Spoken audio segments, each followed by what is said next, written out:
남편의 은밀한 이중생활과 시댁의 재산 강탈 음모. 피도 눈물도 없는 아내의 완벽한 파멸 복수극. 일부 익숙한 거짓말, 균열이 시작되다. 부엌에서 마지막으로 갈비찜 접시를 식탁에 올리자마자 갑자기 전화벨이 울렸다. 민준의 이름이 액정 화면을 환하게 밝혔다. 이 시간이라면 을의 야근에 시달리고 있어야 할 그의 전화는 왠지 모를 싸늘한 징조처럼 느껴졌다.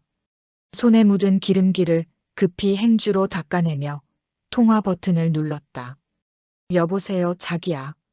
내 목소리는 습관처럼 밝게 떨려 나왔지만 심장은 이미 경계태세를 갖추고 있었다.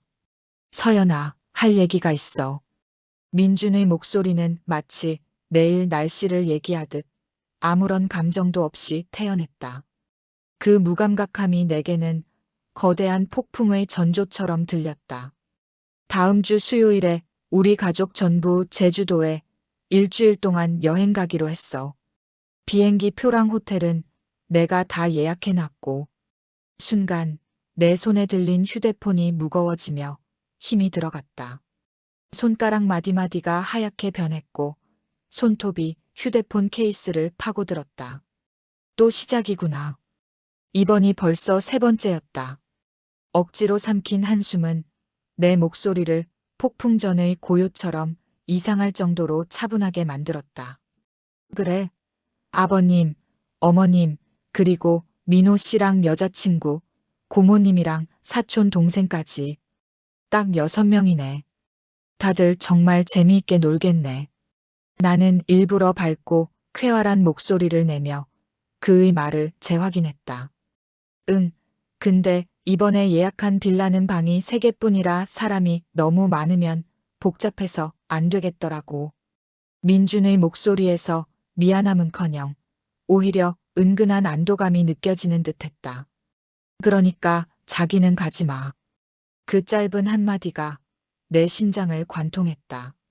내 기대와 함께 정성껏 차린 음식들로 가득한 식탁이 한순간에 무의미해졌다. 갈비찜의 달콤한 냄새, 전복찜의 고소한 향, 그리고 내가 가장 좋아하는 국까지. 이 모든 것이 이제 내 기대와 함께 쓰레기통으로 직행할 운명이었다. 그렇구나. 그럼 다들 재밌게 놀다 와. 내 목소리는 아주 먼 곳에서 들려오는 메아리처럼 느껴졌다. 역시 우리 서연이가 제일 이해심이 깊다니까. 민주는 안도의 한숨을 내쉬는 것이 분명했다. 그 소리는 마치 내게 조롱처럼 들렸다. 아, 그리고 내가 없는 동안 마당에 있는 꽃들 물 주는 거 잊지 마. 내 다육이들도. 알았지? 나는 기계적으로 응, 알았어. 라고 대답하고 전화를 끊었다. 휴대폰 화면이 까맣게 변하는 것이 마치 내 눈 속에서 꺼져가는 마지막 빛과 같았다. 결혼 3년. 매년 떠나는 가족여행에 나는 단 한 번도 초대받지 못했다. 첫 해에는 유산 후라 몸이 안 좋다며 나를 제외했고, 2번째 해에는 바쁜 일 때문에 휴가를 내기 어렵다며 나를 핑계 삼았다. 그리고 올해는 심지어 그럴듯한 핑계조차 되지 않고 노골적으로 나를 배제했다. 나는 기계적으로 식탁을 치우고 아무도 손대지 않은 음식들을 쓰레기통에 쏟아부었다. 그 순간 손목이 떨리면서 접시가 손에서 미끄러져 바닥으로 떨어졌다. 와장창. 나는 바닥에 널브러진 파편들을 멍하니 바라보았다. 어쩌면 저 조각들이 지금의 나와 이렇게나 닮았을까? 겉보기엔 화려하지만 살짝 건드리기만 해도 산산조각 나는 이 결혼 생활처럼. 휴대폰이 다시 울렸다. 시댁 가족 카톡방이었다. 어머님의 메시지였다. 얘들아, 올해도 제주도로 결정했다. 수요일 출발이니 다들 선크림 꼭 챙겨라. 제주도 요즘 엄청 덥단다. 그 뒤로는 환호하는 이모티콘들이 줄지어 올라왔다. 나는 가족 전부라는 두 글자를 뚫어지게 쳐다봤다. 그들의 정의 속에서 나는 가족이 아니었다. 그저 무급 가사 도우미, 외부인일 뿐이었다. 작년에 부산에서 찍은 가족 사진을 꺼내보았다. 사진 속에서 민주는 동생 민호의 어깨에 팔을 두르고 환하게 웃고 있었다. 어머니는 화려한 원피스를 입고 중앙에 앉아 계셨고 아버지와 다른 가족들 역시 모두 환하게 웃고 있었다. 그날 나는 집에서 홀로 고열에 시달리고 있었다. 민준에게 전화하니 그는 약 먹고 한숨 자면 괜찮아질 거라며 우리 지금 스쿠버 다이빙 중이라 신호가 잘 안 잡히네. 끊는다. 라고 말하고 전화를 끊었다. 그날의 무력감이 다시금 나를 덮쳤다. 나는 바닥에 도자기 조각들을 하나씩 주었다. 손가락이 베어 피가 배어 나왔지만 마음의 고통에 비하면 이 상처는 아무것도 아니었다. 그때 휴대폰이 다시 울렸다. 이번엔 절친 지원의 영상 통화였다. 나는 얼굴을 닫고 억지로 표정을 가다듬은 뒤 전화를 받았다. 서연아, 내 말 좀 들어봐. 오늘 우리 로펌에 진짜 진상 클라이언트가 왔는데 지원의 목소리가 갑자기 멈췄다. 그녀는 눈을 가늘게 뜨고 화면에 얼굴을 바싹 갖다 댔다. 너 왜 그래? 눈이 빨갛잖아. 아무것도 아니야. 아까 양파 썰다가 눈이 좀 매워서. 나는 애써 웃어 보였다. 됐거든. 내가 너를 10년 넘게 본 게 장식인 줄 알아? 지원이 미간을 찌푸렸다. 박민준 그 자식이 또 너한테 무슨 짓 했지? 나는 몇 마디로 모든 상황을 설명했다. 내 목소리는 점점 작아져 거의 속삭임에 가까웠다. 나 그냥 웃음거리가 된 것 같아. 웃음거리? 내가 보기엔 박민준 그 집안이 웃음거리인데.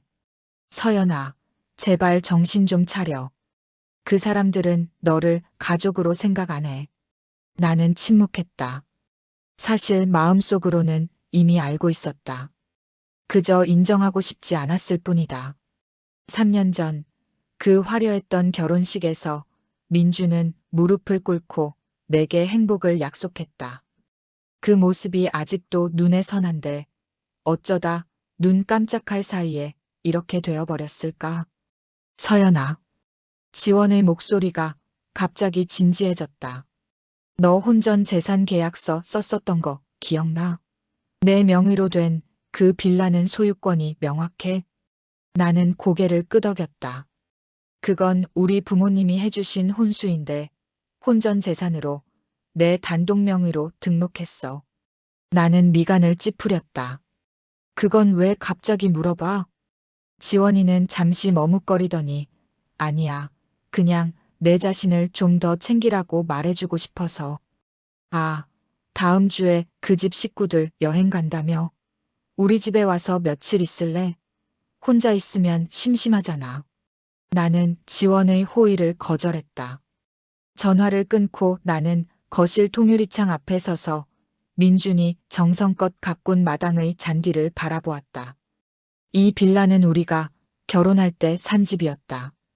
계약금은 우리 부모님이 내주셨고 인테리어 비용은 내가 몇 년간 직장 생활을 하며 모은 돈으로 충당했다.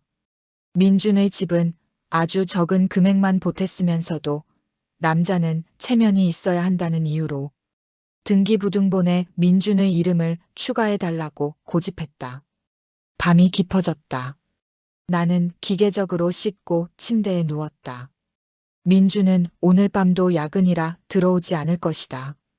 반년 전부터 그의 야근은 점점 잦아졌고 나는 더 이상 묻지 않게 되었다. 침대에 누워 천장을 바라보는데 문득 한 가지 생각이 머리를 스쳤다. 이런 결혼 생활을 내가 계속하고 싶은 걸까? 나는 지난 3년간 좋은 아내, 효심 깊은 며느리가 되기 위해 노력했다. 남편에게는 세심하게 신경 썼고 심지어 시동생의 철없는 행동까지 참아주었다. 하지만 그 대가로 얻은 것은 무엇인가? 시댁 카톡방에서의 의도적인 무시, 점점 잦아지는 남편의 외박, 그리고 매년 나만 쏙 빼놓고 떠나는 가족여행. 휴대폰이 반짝였다. 민준에게서 온 카톡 메시지였다. 자기 아직 안 자? 다음 주에 나 없으니까 문단속 잘하고. 아, 어머님이 제주도 특산품 선물하신다고 하네. 내일 선물 포장 상자 좀 사서 미리 갖다 드려. 나는 이 메시지를 보고 갑자기 웃음이 터져 나왔다. 눈물이 날 정도로. 됐다. 정말 이제는 됐다. 이서연, 너는 여기까지 스스로를 속일 셈이야? 나는 눈물을 닦고 지원에게 메시지를 보냈다. 내일 시간 좀 내줘. 법률 상담 좀 받고 싶은데. 창밖에는 차가운 달이 높이 떠 있었다. 어떤 것들은 다시는 되돌릴 수 없음을 나는 알았다. 그리고 마침내 내 안의 무언가가 차갑게 굳어지는 것을 느꼈다. 제2부 파멸의 시작 심화된 내용. 1. 조여오는 올가미.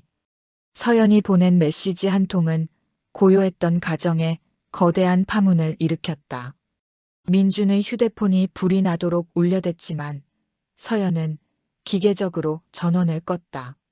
메시지 창에는 민준의 다급한 목소리가 문자로 변환되어 쌓여갔다. 서연아, 미안해. 내가 정말 잘못했어. 한 번만 용서해줘. 나한테 기회를 줘. 대체 왜 그래? 내가 뭘 그렇게 잘못했는데? 나 진짜 너 없으면 못 살아. 돌아와. 서연은 무감각하게 화면을 훑어보았다. 과거의 그녀였다면 민준의 말 한마디에 흔들렸을 것이다. 하지만 이제 그녀의 마음은 단단히 굳어 있었다. 그녀의 눈에 민준의 애원은 진심 어린 반성이 아닌 위기에 처한 남자가 보이는 마지막 발악처럼 느껴졌다. 그녀는 휴대폰을 내려놓고 지원에게 전화를 걸었다. 언니, 지금 그 사람 난리 났어요. 계속 전화하고 메시지 보내는데. 예상했던 반응이야. 이제부터가 진짜 시작이니까 흔들리지 마. 내가 가지고 있는 모든 증거, 카톡 내용, 사진, 그리고 지금 녹음한 통화 내용까지 전부 나한테 보내줘. 빠짐없이. 그래야 그들이 발버둥 칠수록 더 깊은 늪에 빠질 테니까. 지원의 차가운 목소리는 서연의 마음을 더욱 굳건하게 만들었다. 서연은 지난밤의 통화 녹음 파일과 함께 민준과 유나의 사진, 그리고 등기부등본 위조에 사용되었던 서류들을 지원에게 전송했다. 파일들이 전송될 때마다 그녀의 심장은 마치 새로운 삶을 향해 힘껏 박동하는 것처럼 느껴졌다. 여론의 심판, 그리고 조롱의 대상. 궁지에 몰린 짐승은 더 발악하는 법. 민준은 자신의 파멸을 막기 위해 모든 수단과 방법을 가리지 않았다. 그는 자신의 SNS에 서연을 돈만 밝히는 속물로 몰아가는 글을 올렸다. 결혼 3년 동안 내가 해줄 수 있는 건 다 해줬다. 명품 가방, 외제차 부족함 없이 살게 해줬더니 이제 와서 이혼 소송이라니. 그것도 내가 없는 틈을 타집까지 가로채려 한다. 사람은 역시 믿을 게 못 된다.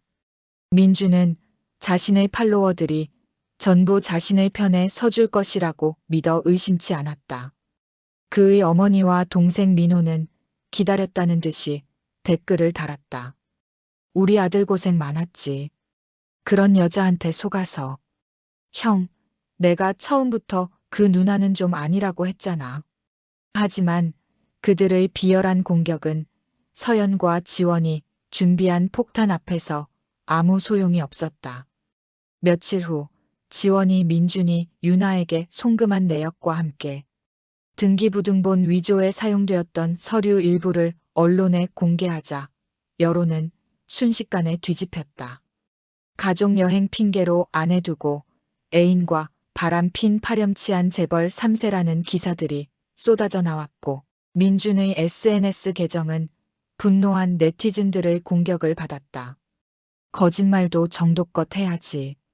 마누라한테는 돈 한 푼 안 주고 애인한테 10억씩 보내는 쓰레기. 집도 마누라 명의라더니 이제 와서 뺏으려 한다고? 양심은 어디에? 부모 백 믿고 막 살더니 꼴 좋다. 유나가 누군지 다 알아. 벌써 다른 남자 만나더라. 민준의 어머니는 비명을 지르며 며느리 서연을 저주했다. 이런 지독한 것. 어떻게 내 아들을 이렇게 만들어. 민호는 자신의 휴대폰을 붙잡고 유나에게 전화를 걸었지만 이미 유나의 휴대폰은 꺼져 있었다. 그들은 모두 한순간에 세상의 웃음거리가 되었다. 3. 처절한 발악, 그리고 무릎 꿇은 조롱. 여론전이 실패하자 민주는 폭주하기 시작했다. 비오는 어느 날 밤 술에 취한 그가 동생 민호와 함께 서연이 짐을 정리하던 빌라로 쳐들어왔다. 그는 분노에 찬 두 눈으로 서연을 노려보며 소리쳤다. 내가 내 인생을 망쳤으니 나도 널 망가뜨릴 거야. 민호는 휴대폰을 들어 그들의 만행을 촬영하려 했다. 서연이 소송을 취하하지 않으면 자신들이 억지로 화해하는 영상을 찍어 협박할 심산이었다. 하지만 서연은 이미 모든 것을 예측하고 있었다. 그들이 현관문을 부수고 들어오는 순간 그녀는 주머니 속 비상벨을 눌렀다. 날카로운 경보음이 울려 퍼졌고 동시에 옆집에 매복해 있던 지원의 동료. 2명이 문을 박차고 들어와 민준 형제를 땅에 제압했다. 경찰이 곧 올 거예요. 이번에는 주거 침입에 폭행 미수까지. 한동안 감방에서 지내기 충분할 겁니다. 바닥에 엎드린 민준을 내려다보는 서연의 눈은 차갑고 단호했다. 그의 눈에 공포가 서서히 스며들었다. 서연아, 제발 한 번만. 그는 비굴하게 기어와 서연의 다리를 붙잡았다. 서연은 아무 말 없이 그의 손을 뿌리쳤다. 비참하게 무릎 꿇은 그의 모습은 한때 그녀에게 권력을 과시했던 그의 거만한 모습과 극명하게 대비되었다. 결국 민준과 민호는 경찰에게 수갑이 채워진 채 끌려갔다. 민준의 마지막 발악은 오히려 그가 돌아올 수 없는 강을 건넜다는 것을 증명하는 꼴이었다. 이제 모든 싸움의 최종 무대, 법정만이 남았다. 4. 법정에서의 최종 승리. 첫 이혼 재판은 놀라울 정도로 순조롭게 진행되었다.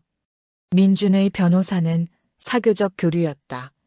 작은 실수였다며 변명했지만 서연이 제출한 압도적인 증거들 앞에서는 아무 소용이 없었다. 민준이 서류를 위조하고 애인에게 거액의 돈을 송금했으며 심지어 아내의 서명까지 위조해 사기 대출을 받으려 했다는 사실은 그를 변명의 여지 없는 가해자로 만들었다. 판사는 이혼을 허가했고 부모님이 해준 빌라의 소유권과 거액의 위자료를 모두 서연에게 판결했다. 민준의 어머니는 방청석에서 그 자리에서 기절했고 기자들은 플래시를 터뜨리며 그들의 비참한 모습을 기록했다. 하지만 이것이 끝이 아니었다. 재판 후 민준이 제주도 여행 중에 위조 등기부등본으로 소규모 대부업체에서 20억 원을 대출받았다는 사실이 추가로 밝혀졌다. 이제 그는 이혼 소송뿐만 아니라 거액의 사문서, 위조 및 사기죄로 형사처벌까지 피할 수 없게 되었다. 징역형이 거의 확실해진 것이다. 5. 파멸의 끝, 그리고 새로운 시작. 모든 것이 끝나고 서연은 짐을 모두 빼낸 텅 빈 빌라에 홀로 섰다. 한때 그녀의 사랑과 노력이 담겨있던 공간은 이제 차갑고 공허한 껍데기만 남았다. 그녀는 마지막으로 집을 팔았고 어떤 미련도 남기지 않았다. 그리고 일주일 후 서연은 공항에 섰다. 모든 연락처를 차단하고 그들에게서 완전히 벗어난 그녀는 이제 싱가포르행 비행기에 오른다. 지난 3년간의 고통을 뒤로하고 오직 자신만을 위한 새로운 삶을 향해 나아가는 그녀의 얼굴에 희망이 가득한 미소가 번졌다. 제3부 그림자 속의 진실. 예기치 못한 죽음. 민준이 교도소에 수감된 지 6달이 지난 어느 날 싱가포르에서 한 통의 메시지가 서연의 마음을 찌르듯 날아왔다. 민준이 감옥에서 죽었다고 해요. 한순간 그녀의 심장이 멎는 듯한 느낌이었다. 믿고 싶지 않은 소식이었다. 민준이 죽었다니, 그것도 교도소에서, 그것도 급작스러운 심장마비라니. 공식 기록으로는 단순한 자연사였다. 그러나 서연은 직감했다. 이 죽음에는 무언가 숨겨진 그림자가 있었다. 그녀는 창밖으로 내리는 부슬비를 바라보며 차가운 공기를 들이켰다. 마음 한켠이 차갑게 굳어졌다. 지난 3년 동안 그녀를 억압하고 거짓과 위선을 일삼았던 민준.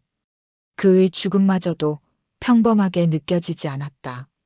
서연은 곧바로 지원에게 전화를 걸었다. 언니 민준이 죽었다고 해요. 감옥에서 심장마비라는데 이상해요. 지원의 목소리는 평소보다 더 단호했다. 예상치 못한 일이 아니야. 조용히 넘어가면 모든 것이 사라져. 이제부터는 남겨진 자들의 탐욕과 위선을 파헤쳐야 해. 서연은 잠시 숨을 고른 뒤 노트북을 켰다. 교도소 기록, CCTV, 재소자 진술, 유언장, 사본, 금융내역 그녀가 가진 모든 자료를 검토하기 시작했다. 마음은 차갑게 굳어졌지만 심장은 다시 뛰기 시작했다. 이번에는 복수와 정의를 향한 박동이었다. 유산 다툼의 시작. 민준의 죽음이 공식화되자마자 그의 유산을 둘러싼 전쟁이 시작되었다. 법률상 서연은 여전히 민준의 합법적 아내였으므로 유산 청구권이 있었다. 그러나 민준의 어머니는 강하게 반발했다. 이건 내 아들의 재산이다. 며느리가 감히 손을 댈 수 없어. 민호 역시 분노했다. 형의 몫은 당연히 나에게 돌아와야지. 누가 끼어들겠어? 서연은 침착하게 대응했다. 법률 자문을 받으며 민준이 남긴 재산 목록을 확인했다. 예상과 달리 그의 아버지가 생전에 남긴 숨겨진 계좌와 비자금이 발견되었다. 수백억 원대의 자산이었다. 언론은 하루가 멀다 하고 이 사건을 보도했다. 재벌가 파멸, 감옥에서 죽은 아들 그리고 남겨진 수백억. 유산전쟁, 법정으로 번지나. 서연은 마음속으로 다짐했다. 이번에는 단순한 승리가 아니라 모든 진실을 밝혀야 한다. 그들의 탐욕과 거짓을 법정과 세상 앞에 드러내겠어. 3. 살인 미스터리. 민준의 죽음은 단순한 심장마비가 아니었다는 정황이 점차 드러났다. 첫째, 부검 결과 일부 혈액에서 독극물 흔적이 발견되었다. 둘째, 교도소 내 CCTV는 일부 구간이 삭제 또는 편집되어 있었다. 셋째, 민준과 같은 방을 쓰던 재소자들의 진술은 상호 모순이었다. 서연은 곧 직감했다. 누군가 민준을 제거하려고 계획했을 가능성이 높다는 것을. 그리고 의심은 자연스럽게 가까운 사람들, 즉 민준의 가족과 주변 인물들에게로 향했다. 민준의 어머니는 유산을 독차지하려는 동기를 가지고 있었다. 민호는 형의 재산을 자신에게 몰아주려 했고, 유나는 과거 민준에게 받은 금전과 선물을 지키기 위해 필사적이었다. 심지어 민준과 유나의 비밀스러운 거래 내역이 서서히 드러나면서 이 죽음이 계획된 살인일 가능성은 점점 확실해졌다. 서연은 지원과 함께 증거를 정리하기 시작했다. 민호와 유나의 비밀 통화 기록, 민준의 계좌 내역 조작 흔적, 교도소 직원과의 불법 접촉 증거. 퍼즐 조각이 맞춰질수록 민준의 죽음은 우연이 아닌 계획된 범죄임이 명확해졌다. 4. 서연의 복수, 그리고 전략적 반격. 처음에는 모든 것에서 벗어나고 싶었던 서연. 하지만 진실이 은폐되는 것을 보고 더 이상 가만히 있을 수 없었다. 그들은 절대 스스로 무너지지 않아. 내가 끝을 봐야 해. 그녀는 법률 자문과 지원의 도움을 받아 민호와 유나의 불법 거래 내역, 어머니의 증거, 인멸 시도 등 모든 자료를 체계적으로 수집했다. 서연의 계획은 치밀했다. 한 발 한 발 증거를 공개하고 법정에서 결정적인 순간을 만들어내는 것이었다. 증거가 쌓일수록 서연의 마음은 단단해졌고 복수심은 차분하지만 치명적으로 가라앉았다. 5. 법정에서의 최종 심판. 법정의 날. 민호와 유나는 서로에게 책임을 떠넘기며 발버둥쳤다. 어머니는 모든 혐의를 부인하며 분노했지만 압도적인 증거 앞에서 무릎을 꿇을 수밖에 없었다. 판결이 내려졌다. 피고인 민호, 살인교사죄 유죄. 피고인 유나, 공범으로 징역 20년. 민준의 어머니, 증거인멸 및 공모혐의 유죄. 서연은 조용히 눈을 감았다. 지난 3년간 자신을 억압하고 조롱했던 그림자가 완전히 사라지는 순간이었다. 6. 그림자 너머의 산. 모든 것이 끝난 뒤 서연은 텅 빈 집을 바라보며 긴 한숨을 내쉬었다. 사랑과 노력으로 채워졌던 공간은 이제 차갑고 공허한 껍데기만 남아 있었다. 그녀는 법정 앞에서 마지막으로 중얼거렸다. 이제 진짜 내 삶을 살 거야. 더 이상 누구의 그림자 속에 있지 않아. 서연의 발걸음은 가벼웠다. 고통과 복수, 막장과 절망을 모두 지나온 끝에서 그녀는 마침내 자유로워졌다. 7. 여운과 미래. 싱가포르의 햇살 아래 서연은 새로운 삶을 맞이했다. 그동안의 상처와 분노는 그녀를 더욱 단단하게 만들었다. 이제 더 이상 억압받지 않고 오직 자신만의 선택으로 살아갈 수 있는 삶. 그녀의 얼굴에는 희망과 결심이 함께 빛났다. 이제 나는 나만의 길을 가겠다. 과거는 과거일 뿐. 그리고 서연의 눈에 비친 세상은 이제 막 자신이 만들어갈 새로운 미래였다. 제사부 그림자 속의 진실 새로운 그림자. 1. 평화 속의 불안. 싱가포르의 바닷바람은 서연에게 새로움과 자유를 동시에 안겨주었다. 3년간 억압받았던 삶, 민준과 그 가족의 폭력과 배신, 모든 것이 이제는 과거가 되었다고 믿었다. 그러나 진정한 평화란 언제나 한순간의 착각일 뿐이었다. 그날 아침 서연의 휴대폰이 울렸다. 화면에는 지원의 이름이 떠 있었다. 서연 씨, 긴급 연락입니다. 한국에서 이상한 일이 벌어지고 있어요. 서연은 순간적으로 심장이 뛰었다. 무슨 일인데요? 지원의 목소리는 평소보다 단호했다. 민준의 유산과 관련된 미공개 문서가 유출됐어요. 외삼촌 쪽에서 움직임이 있어요. 서연은 창밖으로 눈을 돌렸다.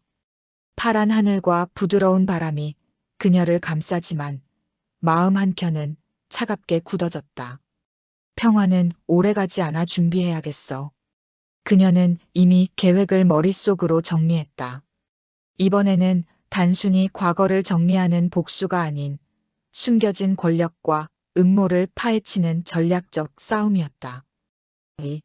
새로운 적 외삼촌의 등장. 한국으로 돌아온 서연은 곧바로 사건의 중심을 추적했다. 민준의 외삼촌, 재벌가의 숨겨진 비자금 관리자였다. 그는 민준 사망 직후 은밀하게 모든 증거와 금융 기록을 확보하고 있었고 이를 이용해 새로운 권력과 돈을 노리고 있었다. 서연은 그의 존재를 처음 접했을 때 몸 안의 피가 끓는 듯한 분노를 느꼈다. 그들은 끝나지 않았어. 이번에는 내가 먼저 움직여야 한다. 지원과 함께 서연은 외삼촌의 흔적을 추적했다. 숨겨진 계좌, 거래 내역, 접촉 기록, 외부 투자자와의 연결망까지 모든 자료를 입수했다. 그 과정에서 서연은 깨달았다. 이번 싸움은 단순한 개인적 복수를 넘어 재벌가의 부패와 권력 음모를 공개하는 싸움이라는 것을. 3. 숨겨진 문서와 유산의 비밀. 서연은 자료를 정리하면서 충격적인 사실을 발견했다. 민준 사망 직전 외삼촌이 몰래 민준 명의의 해외 계좌로 거액을 이체했다는 기록이었다. 게다가 일부 계좌는 외부 투자자를 통해 불법적으로 세탁된 흔적까지 남아 있었다. 서연은 심호흡을 했다. 그들은 아직 끝나지 않았어. 이번에는 실수를 반복하지 않을 거야. 그녀는 증거를 정리하고 내부 고발자 및 금융 전문가들과 협력하며 전략을 세웠다. 이번 복수는 단순한 개인적 승리가 아닌 진실과 정의를 세상에 드러내는 싸움으로 변모했다. 4. 과거의 동맹과 새로운 협력자. 서연은 과거 민준 사건에서 도움을 준 지원과 함께 움직였다. 하지만 이번에는 새로운 인물이 등장했다. 민준의 전직 비서이자 내부 고발자 강우였다. 강우는 외삼촌과 민호, 윤아가 벌인 불법 거래와 범죄를 모두 알고 있었다. 서연 씨, 우리가 힘을 합치면 그들을 완전히 무너뜨릴 수 있어요. 하지만 단 한 번이라도 방심하면 큰 위험이 따릅니다. 서연은 고개를 끄덕였다. 좋아, 이번에는 내가 먼저 움직인다.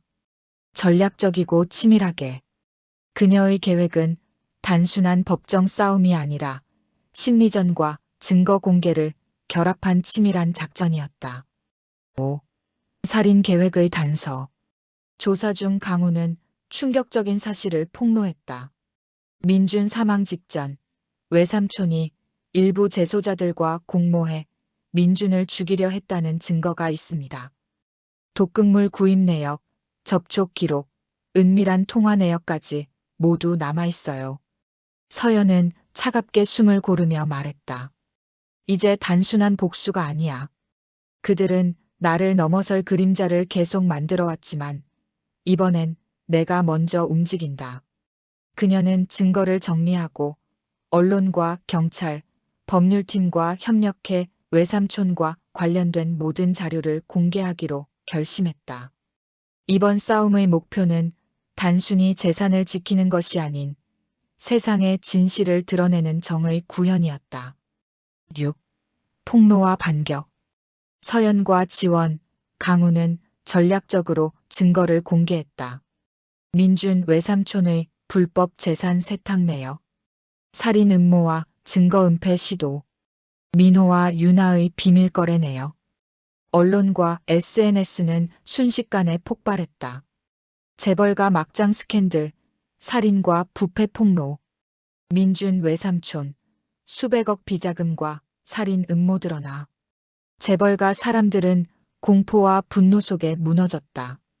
민호와 윤아, 외삼촌은 법정에서 연일 신문을 받으며 자신들의 범죄가 세상에 드러난 사실에 절망했다. 7. 최종 결전, 법정에서의 심판. 법정에서의 싸움은 더욱 치열했다.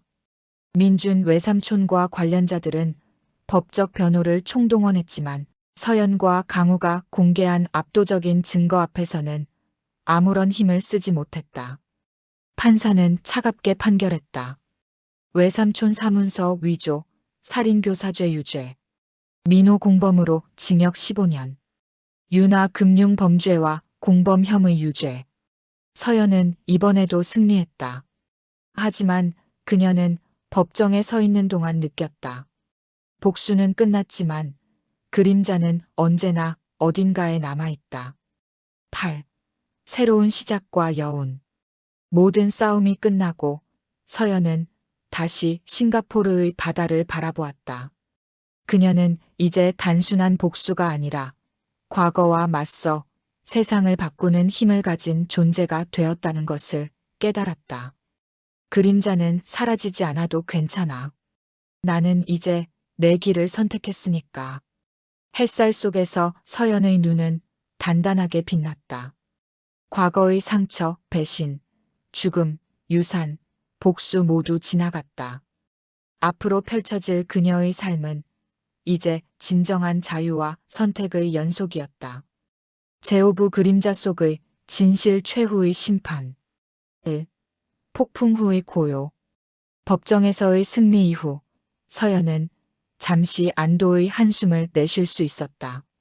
민주는 결국 중형을 선고받았고 그의 어머니와 동생 민호 역시 세간의 조롱거리로 전락했다. 모든 것이 끝난 듯 보였다. 그러나 평화는 오래가지 않았다. 그녀가 빌라를 정리하고 싱가포르행 비행기에 오르려던 순간 알 수 없는 발신처에서 이메일이 도착했다. 민주는 단지 꼭두각시에 불과했어. 진짜 배후를 알고 싶다면 내가 쫓는 그림자 속을 들여다보아야 할 거야. 짧고 차가운 문장이었다. 첨부 파일 하나가 함께 있었다. 열어본 서연의 눈은 순간 굳어졌다. 거기에는 민준이 감옥에 들어가기 전 누군가와 은밀히 나눈 녹취록 일부가 담겨 있었다. 이건 내가 다 떠안는 거잖아요. 약속하신 대로 해주셔야죠. 걱정 마. 내가 입만 다물면 나와 우리 쪽은 안전해. 그 목소리는 서연에게 낯설지 않았다. 민준의 외삼촌, 최 회장. 재벌가의 뒤에서 모든 검은 돈의 흐름을 쥐고 있다는, 그러나 언론 앞에선 늘 자선사업가로 위장하는 교활한 인물이었다. 새로운 적, 더 거대한 어둠. 민준 사건이 단순한 불륜과 사기극이 아니었다는 사실은 서연의 등골을 차갑게 만들었다. 모든 게 최 회장이 짜놓은 판이었다. 민준을 통해 유산을 가로채려 했던 것도, 위조 등기부를 활용한 대출 사기 역시도, 심지어 서연을 제거하라는 살인 계획마저도 모두 그가 뒤에서 지시한 일이었다. 서연은 즉시 지원과 함께 자료를 정리하기 시작했다. 하지만 최 회장은 민준과는 달랐다. 그는 이미 수십 년 동안 권력과 검찰, 언론, 정치계까지 손을 뻗어온 거대한 세력이었다. 그와 맞서는 일은 단순히 한 남자와의 싸움이 아니라 재벌가 전체와 부패한 권력의 심장부와 맞서는 일이었다. 3. 살인의 그림자. 서연은 싱가포르로 떠나는 계획을 잠시 접고 한국에 남았다. 그녀는 진실을 끝까지 파헤치지 않고서는 단 한 발자국도 앞으로 나아갈 수 없었다. 그런데 며칠 후 충격적인 뉴스가 터졌다. 민준의 애인 유나가 모텔에서 숨진 채 발견된 것이다. 경찰은 우울증으로 인한 극단적 선택이라 발표했지만 서연은 직감했다. 입을 막기 위한 타살이었다. 그리고 또 다른 사건. 민호 역시 교도소 안에서 정체불명의 폭행을 당해 혼수 상태에 빠졌다. 누가 보더라도 입 다물라는 경고였다. 서연은 공포에 휩싸였지만 동시에 분노로 가슴이 타올랐다. 이 싸움은 단순한 개인적 복수를 넘어서 진짜 진실과 생존의 문제로 바뀌고 있었다. 4. 전략적 복수, 판을 뒤엎다. 지원은 서연에게 차분히 말했다. 이제부터는 정면 승부야. 법정만으로는 부족해. 여론, 언론, 내부 제보자, 우리가 가진 모든 카드를 동시에 써야 해. 그날 밤 서연은 최 회장의 범죄 행적을 정리한 비밀 문건을 준비했다. 그 안에는 정치인들에게 건넨 뇌물 리스트, 가짜 회사 설립을 통한 비자금 조성, 그리고 유나 사건과 민호 폭행의 정황까지 기록되어 있었다. 지원은 언론사 한 곳을 선택해 단독 제보를 했다. 이건 단순한 스캔들이 아닙니다. 대한민국 재벌가의 썩은 뿌리를 드러낼 폭탄이에요. 5. 법정, 그리고 여론의 심판. 최 회장은 언론 보도가 나가자마자 거대한 로펌을 동원했다. 허위 보도다. 명예훼손으로 고소하겠다. 그는 언론을 압박하고 검찰 고위층에 전화를 걸어 사건을 덮으려 했다. 그러나 이번엔 달랐다. 민준 재판을 지켜본 국민들은 이미 재벌가의 민낯에 분노하고 있었다. SNS에는 폭로 기사들이 실시간으로 퍼졌고 해시태그 재벌가 진실, 해시태그 최회 장비자금 같은 해시태그가 순식간에 트렌드를 장악했다. 그리고 드디어 법정에서 다시 마주한 최 회장과 서연. 최 회장은 태연하게 웃으며 말했다. 젊은 아가씨, 세상은 정의가 아니라 돈으로 굴러가는 거야. 넌 절대 날 무너뜨릴 수 없어. 하지만 서연은 준비한 마지막 카드를 꺼냈다. 바로 민준과 최 회장의 녹취록 원본 파일. 내가 입만 다물면 나와 우리 쪽은 안전해. 법정안이 술렁였다.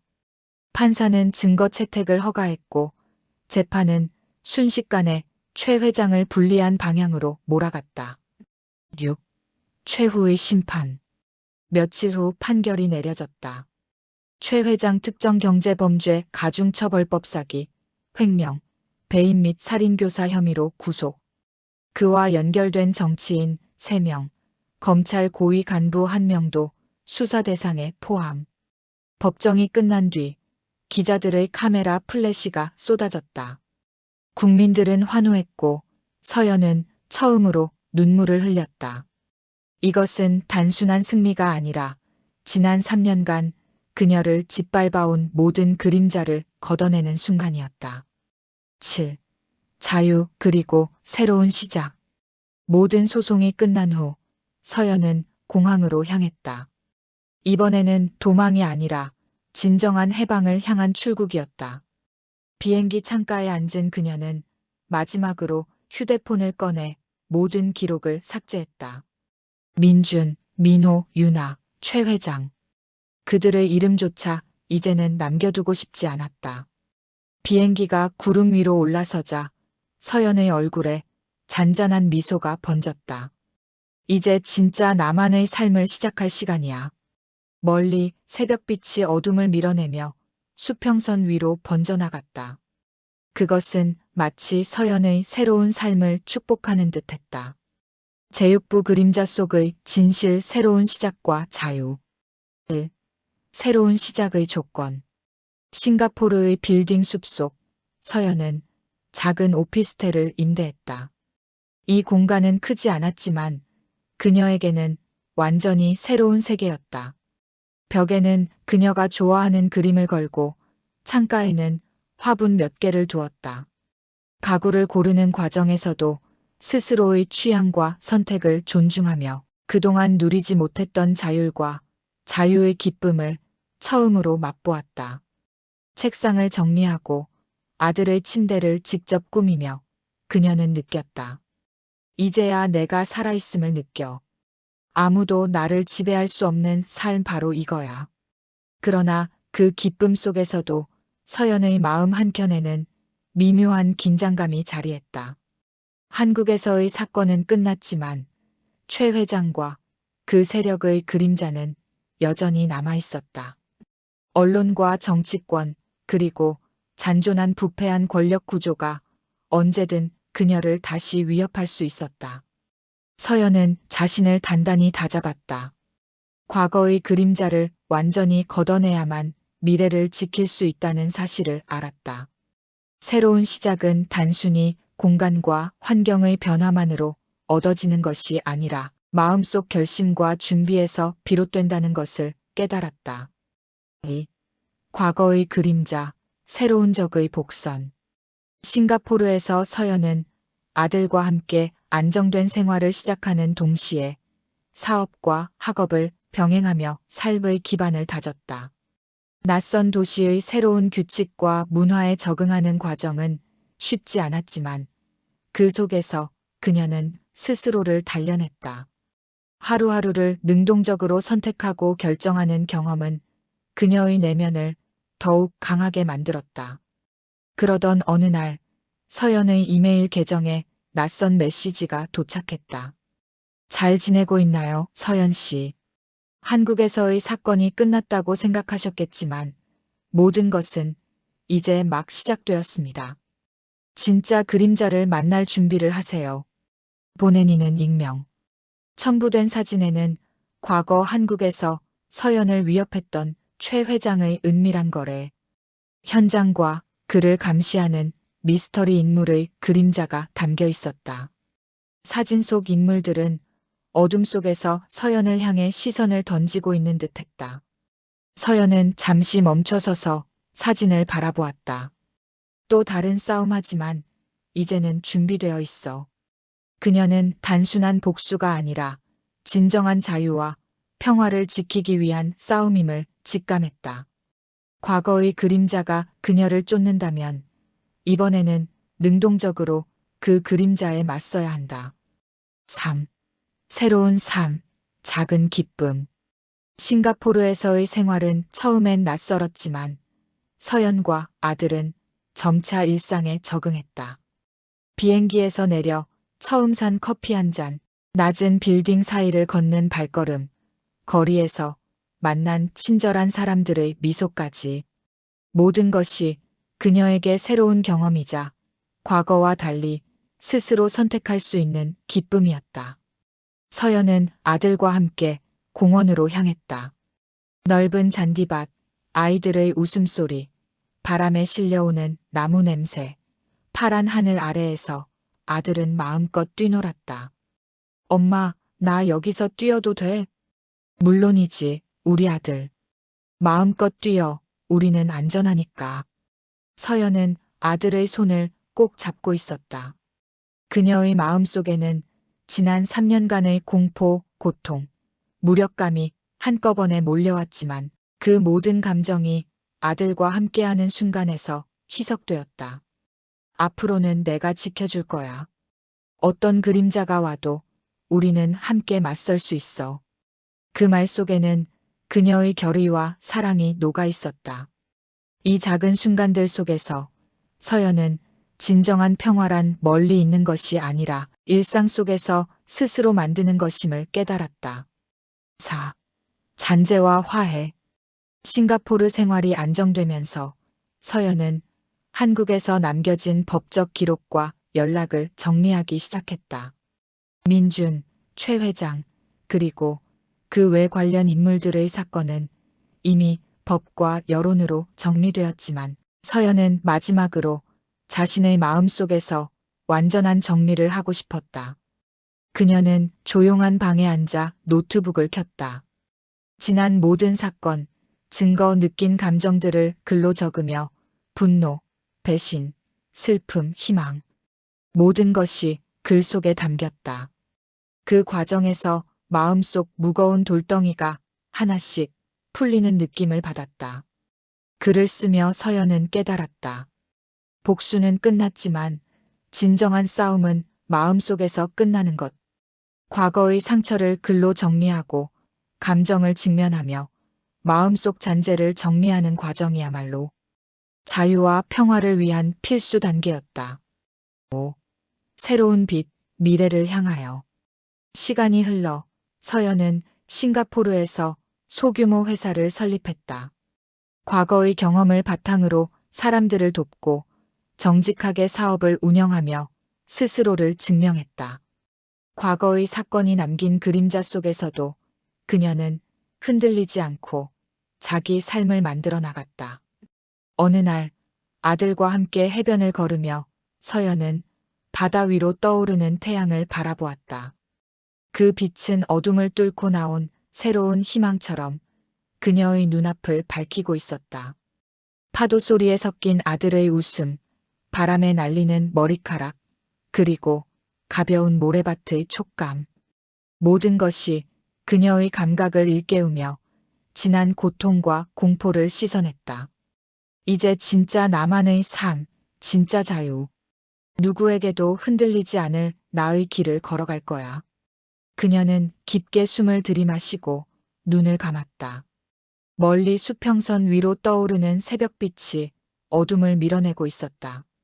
그 빛은 마치 그녀의 새로운 삶을 축복하는 듯 도시와 바다, 그리고 그녀의 마음속까지 밝히고 있었다. 서연은 아들의 손을 꼭 잡고 걸었다. 그리고 그 평화 속에서 그녀의 이야기는 새로운 장을 맞이했다. 비로소 자유와 선택, 희망이 공존하는 삶을 살게 된 것이었다.